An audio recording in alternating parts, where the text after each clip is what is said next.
Salutations, respected viewers. In this video, I'm going to ask, what is Trump playing at with his foreign policy?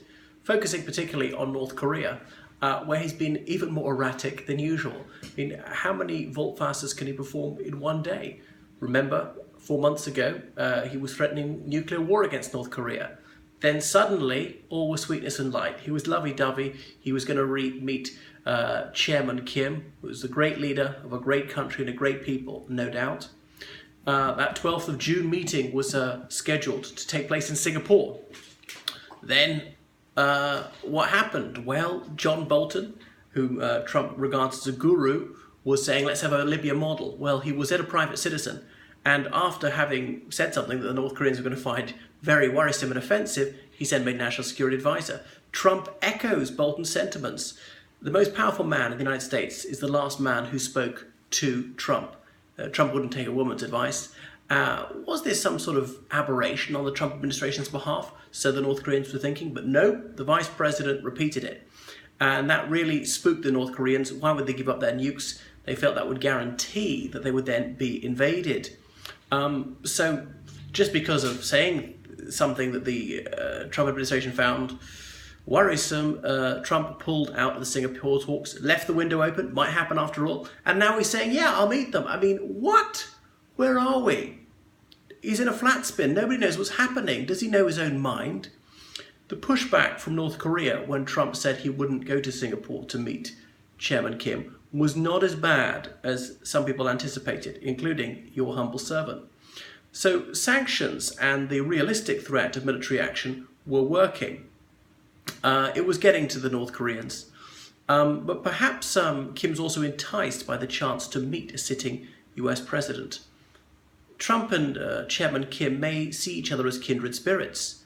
They're both obese, chicken hawks, dynasts, megalomaniacs, or hypersensitive to criticism.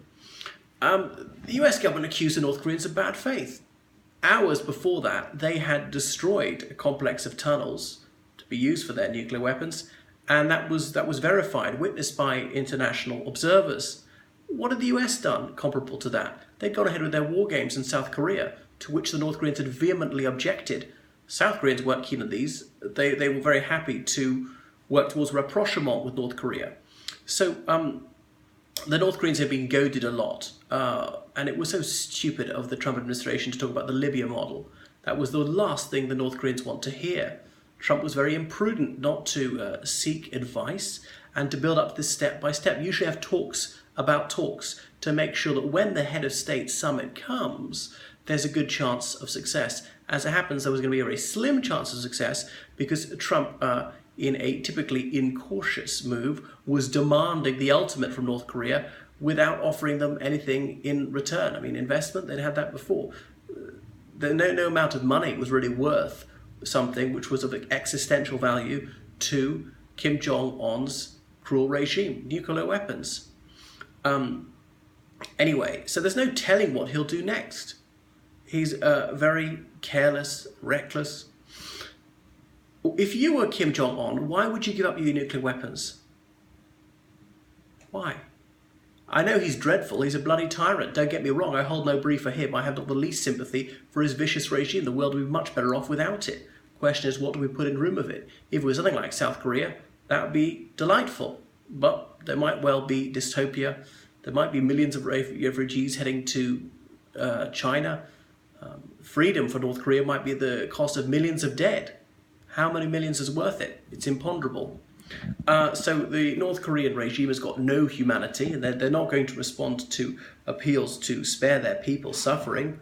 Such appeals to their better nature will fall on deaf ears.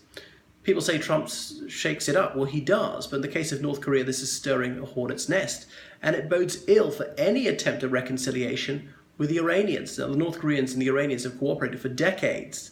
I met an Iranian pilot who was over in North Korea in the 80s, helping them train on their military aircraft, purchasing weapons from there. So Trump was also keen to open a Pandora's box with Iran. However, the right person might have his ear, and suddenly that could completely change. But other countries were not joining the sanctions, not most of them. Obviously Israel and Saudi won't, but they haven't traded with Iran much for decades. but almost all the EU countries will continue to trade with Iran, as will Iran's land neighbours, not the ones across the Gulf, as would China, Russia and so forth. Therefore, sanctions will be much less effectual than they were prior to 2015. The trouble about that is it makes war more likely, as economic pressure is not going to pinch so much. Therefore, Trump, the Saudi Arabians, the Israelis, may be inclined to use military action to strong-arm Iran. So Iran has already given away so much. Why would they give away any more? It's grossly unfair to them. So Trump has been the recalcitrant one. He's the one who's thrown away a chance of peace. He's the one who's been unpredictable and shown bad faith because he likes posturing as macho. So much for making deals. He's passed up the chance to even make a deal.